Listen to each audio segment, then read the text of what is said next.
رب اشرح لي صدري ويسر لي أمري واحلل عقدة من لساني يفقه قولي. فالحمد لله والصلاة والسلام على رسول الله وعلى آله وصحبه أجمعين ثم أما بعد. السلام عليكم ورحمة الله وبركاته. سورة الزخرف آية نمبر 33 to 35 دا درې آیتونه دا یو یونیک آیتونه دی په قرآن کې. په ترجمه لحاظ سره هم لږ ګران دي، تفسیر لحاظ سره هم لږ ګران دي، ډېر اهم آیات دي، یو یونیورسل ټروت دی. الله تعالی وی ولولا اور اگر کنوا ان دا خبره یکونو چې بشي الناس خلق امتن واحدتن یو گروه په کفر باندې. کچره د دې خبرې یره نه وه چې دا ټول خلق به کافران شي، لجعلنا نو ضرور به موږ جوړ کړی وی لمن د هغه چا دپاره یکفرو کم چې کفر کوي بالرحمن د رحمان سره لبیوتهم د هغوی کورونه سقفن د هغوی چتونه من فضتن د چاندې د سلور و معارج او د هغوی سیړیانې علیها چې کم باندې هغوی یظهرون برخیږي هغه به موږ د چاندي نه جوړ کړی وي.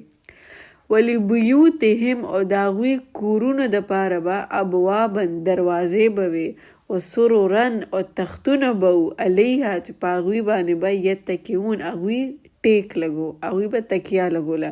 د هغوی دروازې د هغوی تختونه به هم د چاندې نه جوړو او په هغې باندې به هغوی ټیک لګو.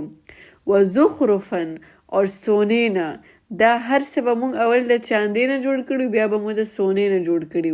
و ان اور نه دی کلن دا هر څه، کلن هر څه، ذالک دا لما یونیک دی په قرآن کې دا لفظ په دې یو ځای کې لما د معنی الا نه مگر متاع الحیات الدنیا سامان دی د دنیا د زندگی، والآخرت اور آخرت خو عند ربک ستا د رب په نزدیک للمتقین صرف د متقیانو دپاره دی.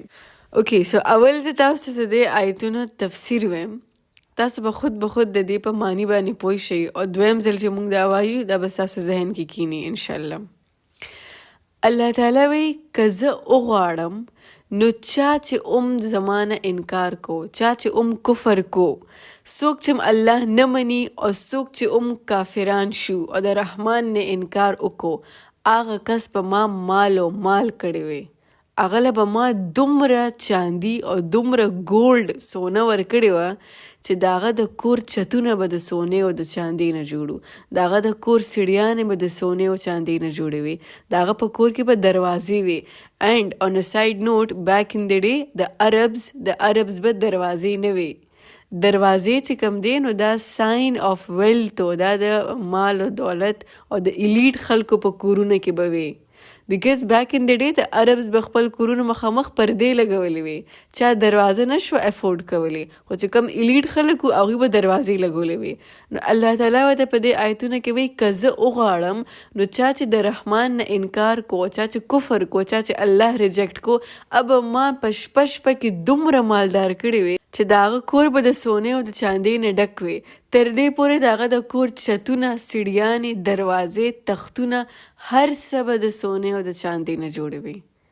دا ما دپاره کول اسان دي که زه وغواړم زه اوس کولی شم، خو که دا کار الله کړی وی نو په دنیا کې به یو ډیره لویه فتنه جوړه شوې وه، اور الله تعالی وی چې د هغې فتنې ما سره اندیشه وه چې هغه به جوړیږي او د هغې د وجې به څه وشي، کمزوري ایمان والا خلک هغوی ته به ولګي چې دا مال او دولت، دا سونا چاندي، دا هی اصل زندگی ده اور عمده د الله رحمت دی.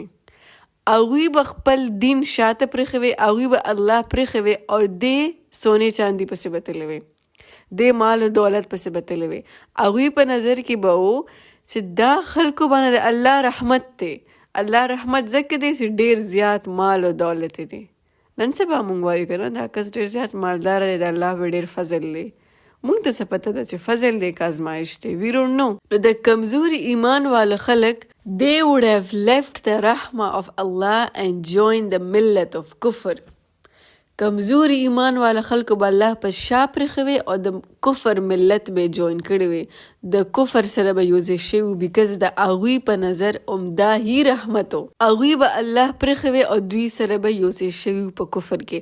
او الله تعالی وایي چې داسې به کېدی، ولولا ان یکون الناس امة واحدة، اگر نوه ان دا خبره یکونه چې بشي الناس تا خلق امتا واحدتا یو امت بشي، د کفر یو ایډیالوجي بشي، د کفر یو امت به راټول شي، ټول خلکو به د کفارو مال او دولت ته کتل چې دې کس خو د رحمان نه انکار وکړو دومره مالدار شو، نو موږ به ځان دونه سختې ولې تېرو په دنیا کې. نو د دنیا د مینې دپاره به د دنیا مینه دونه ډیره ده، دونه ازمایش دی په دې کې چې د دې د مینې دپاره به کمزوري ایمان والا خلکو به الله په شا پرېښوي او د دې کفر سره به یوځای شوي. او دا خطره وه ټول مین کاینډ ته، ټول انسانانو ته دا خطره وه.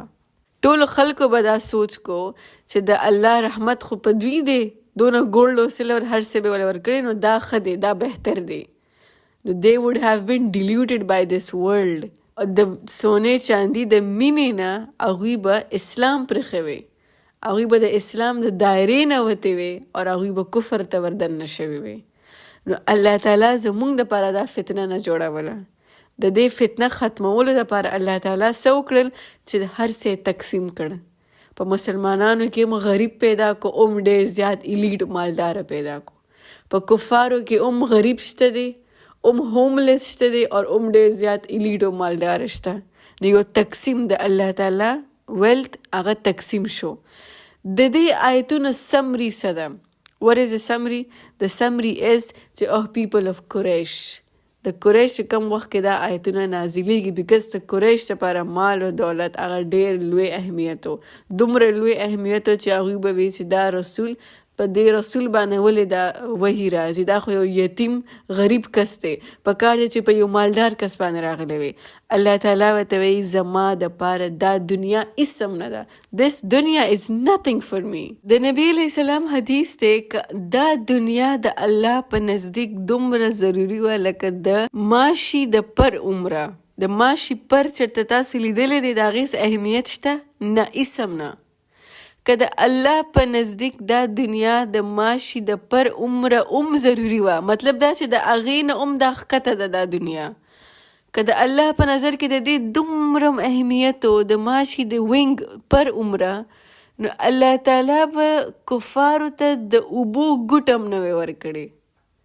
کفارو باندې به د الله تعالی د اوبو هغه ګوټ هم نه سود کېدی چې دا دنیا خو ډېر لوی شی دی، دا دنیا زما په نظر ډېره اوچته ده او تاسو زما انکار کوئ او زه تاسو له اوبه هم نه درکوم.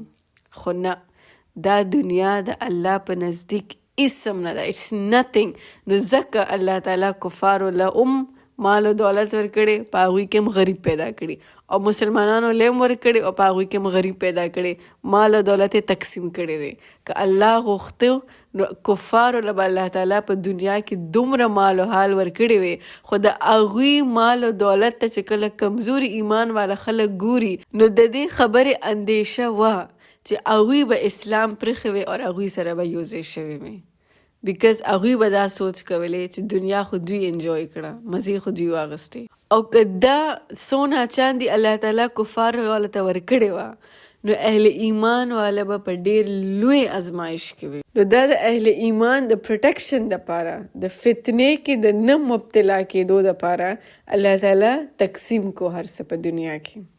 خدا اهل قریش ته ویلی کیږي چې ستاسو دپاره دا مال او دولت دومره لوی شی دی، زما په نظر کې دا هېڅ هم نه دی. که زه وغواړم زه تاسو دومره مالدار کولی شم چې ستاسو د کورونو دروازې ته د سونې نه جوړولی شم، خو ستاسو مال او دولت ته که زما کمزور ایمان والا خلک وګوري، هغوی به په فتنه کې مبتلا شي. زه خپل اهل ایمان والا په فتنه کې نات شم. نو دا یو قسم نه د الله حفاظت و، په اهل ایمان والو باندې د الله تعالی حفاظت و. اوس دا کانسیپٹ خپل ذہن کې کی دی. and now come towards the آیا. ولولا اور اگر نوا ان دا خبره یکونا چې بشي الناس خلق امتا واحدتا، یو گروه یعنی د کفر گروه. که د دې خبره اندیشه نه وه چې دا ټول خلک به کفار شي لجعلنا نو ضرور موږ به جوړ کړی وي لمن د هغه خلکو دپاره یکفرو چا چې به کفر کو بالرحمن د رحمان سره لبیوتهم د هغوی کورونه سقفن د هغوی چتې سیلینګ حالانکه روف چې کوم دی روف هغه دی چې کوم په کور کې د دننه نه ښکاري بره کمرې ته چې موږ وګورو دا بره چت دی دې ته لیسټ امپارټنس ورکړی کیږي زیاتر اهمیت هغه والز دیوالونو ته ورکړی کیږي چې دیوال ښایسته جوړ شي بره څوک ګوري بره چت خو د پروټیکشن لپاره دی الله تعالی وی ما به د کفارو لپاره دا چت چې کوم دی دا به ما د من فضتن د چاندې نه جوړ کړی وي و معارج او د دوی سیډیانې د دوی چې کوم لیولز په کورونه کې د یو چت نه بل چت ته خیږي په مینشن کې څومره فلورزی اور په محل کې څومره فلورزی معارج عروج مطلب دی بره ختل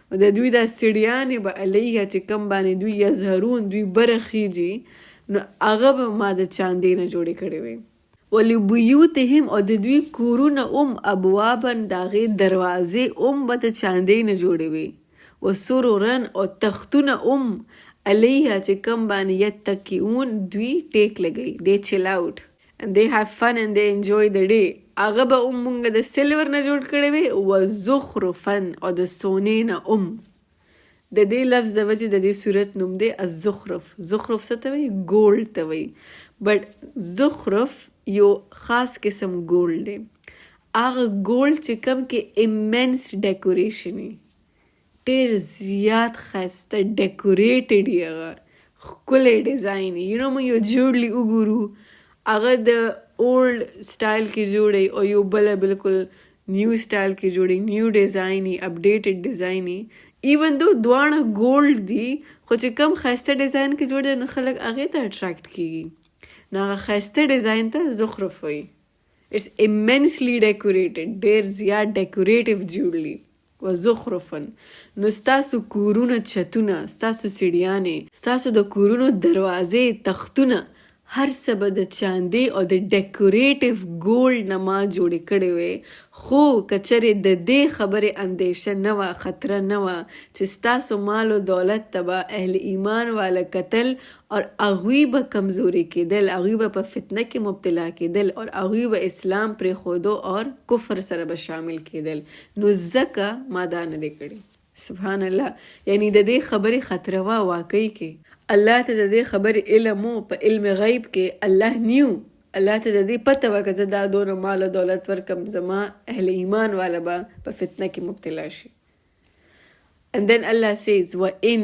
كُلٌّ او ندی دا هر څه او ندی کلن هر څه ذالک دا دې آیتونو سیکونس هم لږ جدا دی وَإِن او ندی کلن هر څه ذالک دا لما دا only place دی in the Quran چې کم کې د لما مطلب دی الا it's unique case in the Quran الا مطلب څه دی مگر دا هر څه نه دی مگر که دا هر څه ما ورکړی وي بیا مگر دا څه دی متاع الحیات الدنیا دا صرف یو متاع دی یو سامان دی چې کوم استعمال شو او تی گزار کې متاع الحیات الدنیا سامان دی د دنیا د زندگی والآخرت اور آخرت خو عند ربک ستا رب په نزدیک للمتقین د پرهیزګارانو دپاره دی پرهیزګاري چې کوم پرهیز کوي بری اعمالونه بد اعمالونه او الله رضا کولو کوشش کوي اور الله نه خفه کوي او د هغه پرایورټي الله ده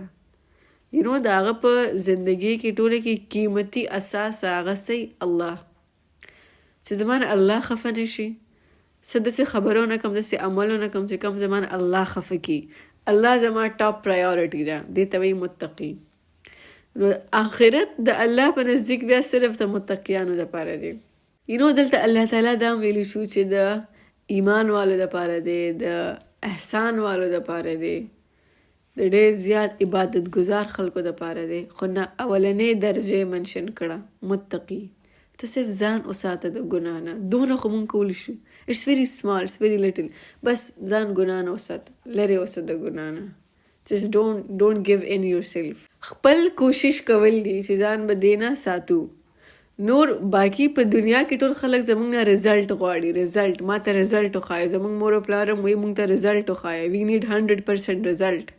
ټیک شو. الله تعالی زمونږ نه رزلټ نه غواړي. الله زمونږ نه کوشش غواړي. ته صرف کوشش کوه. زه ستا کوشش ګورم او په هغې کوشش زه تا جج کوم چې ته خپل کوشش کې او که نه. دیټس اټ.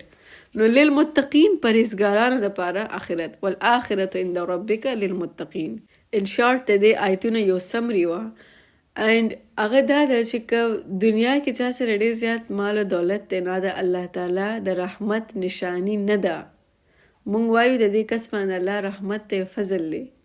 دا د الله تعالی د رحمت نشانی نه ده. د الله رحمت په دنیا کې صرف نبی علیہ السلام دی صلی الله علیه وسلم رحمت للعالمین. دیٹس اٹ. مال او دولت ته مونږ د الله تعالی رحمت او فضل نشو ویلی. هغه ازمایش کیدی شي، یو ټیسټ، یو امتحان کیدی شي او د الله تعالی رحمه هم کیدی شي که صحیح طریقې سره استعمال شو. د الله په لاره کې استعمال شو، فی سبیل الله استعمال شو، د الله په دین کې استعمال شو، د الله په مشن کې استعمال شو، په یتیم باندې خرج شو، په مسکین باندې خرج شو، د چا ضرورت حاجت پې پوره شو. یس هغه بیا په تا باندې الله یو رحمت دی، یو فضل دی. د دې نه علاوه که مونږ دا سوچ کوو چې دا کس غریب دی نو د باندې الله رحم نشته او دا کس مالدار دی د باندې الله رحم دی، دا یو غلط کانسپټ دی. دا آیتونه دا کانسپټ ختموي چې داسې هېڅ هم نشته. د الله رحمه از اونلی رحمت للعالمین صلی الله علیه وسلم. او پرون سبق کې مونږ ویلي وو چې په قرآن کې د قرآن دپاره یو لفظ استعمال شوی and that is رحمت ربک. رحمت ستا د رب. نو رحمت په دنیا کې رحمت للعالمین دی صلی الله علیه وسلم. او بیا په نبی علیہ السلام چې کم کلام نازل شوی دی قرآن نو هغه رحمت دی. او د قرآن او سنه اطیعوا الله و اطیعوا الرسول. د الله اطاعت او د رسول اطاعت دک رحمه ده په دنیا کې. دیټس اټ. اوس څوک چې په دې لارو باندې دي نو هغه باندې الله رحمت دی. او څوک چې د دې نه اخوا دي او د هغه بیا قرین، د هغه بیا همنشین چې کوم دی دوست، نو هغه بیا شیطان دی. هغه دا آیتونه مخکې اوس د نیکسټ رکو کې دا آیتونه را روان دي. بیوټیفل سیکوینس دی د دې آیتونو چې اول د دنیا د مال او دولت ذکر وشو، بیا د هغه شیطان ذکر کیږي چې کم زموږ سره 24/7 موجودي. انشاءالله سبا به مونږ هغه کنټینیو کوو. الله تعالی دې مونږ له هغه زړونه راکړي چې کوم د الله تعالی رضا غواړي. الله تعالی دې مونږ له پیور هارټس راکړي، صفا زړونه چې د چا پرایورټي یي د الله تعالی رضا یي، چې الله زمانه رضا یي.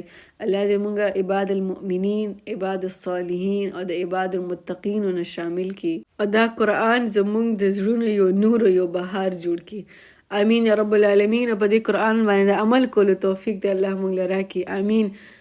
بارك الله لي ولكم في القرآن الحكيم ونفعني وإياكم بالآيات وذكر الحكيم. السلام عليكم ورحمة الله وبركاته.